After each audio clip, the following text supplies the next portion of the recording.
So welcome back to the first case for this week of Favorite Friday. If you haven't seen, like, on Thursday, so like the day before this video is going to be uploaded, I found out that I reached 100 subscribers. So for those of you who subscribe to me and have been watching me since the beginning, or I guess you're just now subscribing, anyway, thank you for the 100 subscribers. And that's all I wanted to say.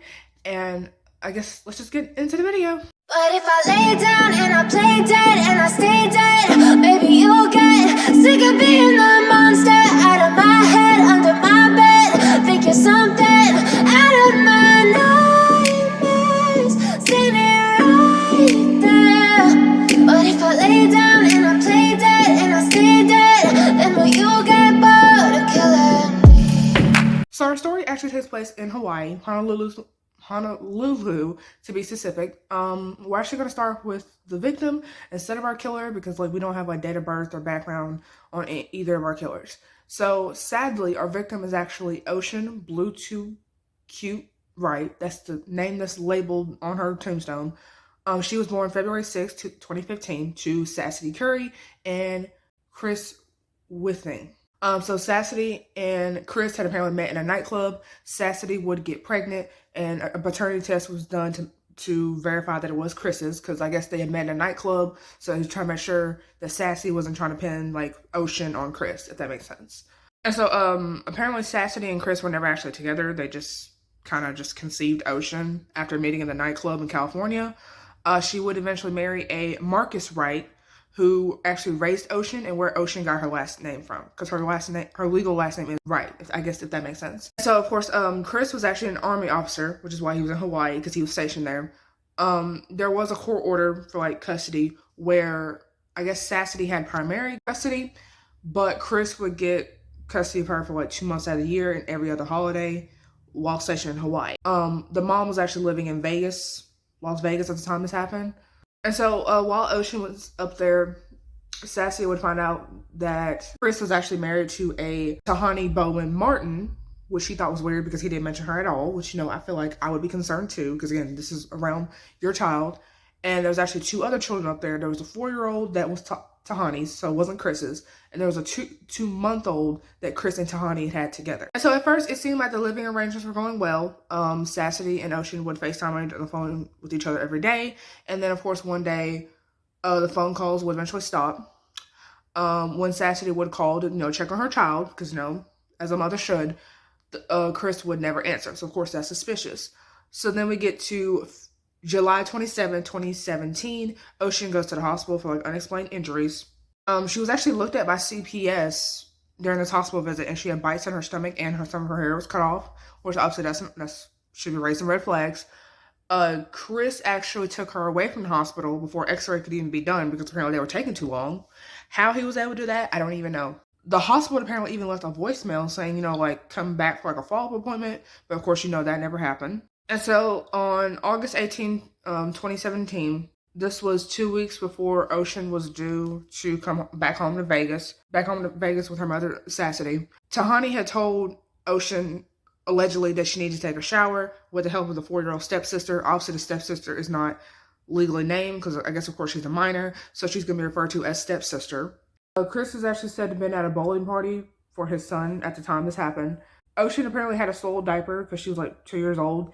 And Tahani would go hose her outside. Tahani would then go and cook spaghetti and apparently go to Ocean take a shower because she still smelled bad from the diaper, even though she was hosed off. The stepsister had apparently let Chris and Tahani know that Ocean was hurt around 5:25 p.m. So apparently Chris had somehow gotten home during this time, by that time.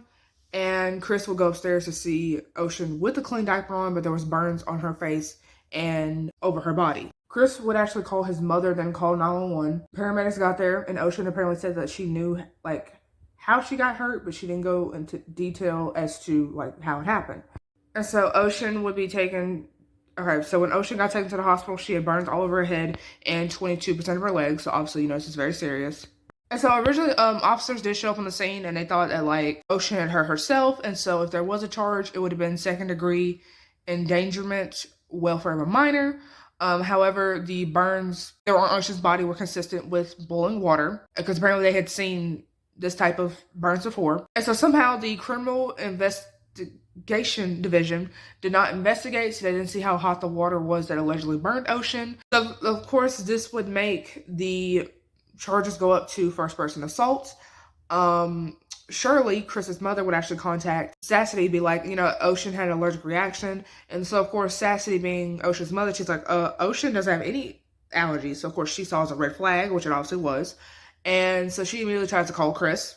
Chris does not answer. Instead, Shirley, Chris's mother, gets back in contact. It's like, hey, stop contacting my son. So Sassy, of course, she's not getting any answers as to like what the hell's happening to her daughter. So she actually flies to Hawaii from Vegas last minute, like the very next morning. So that shit was expensive.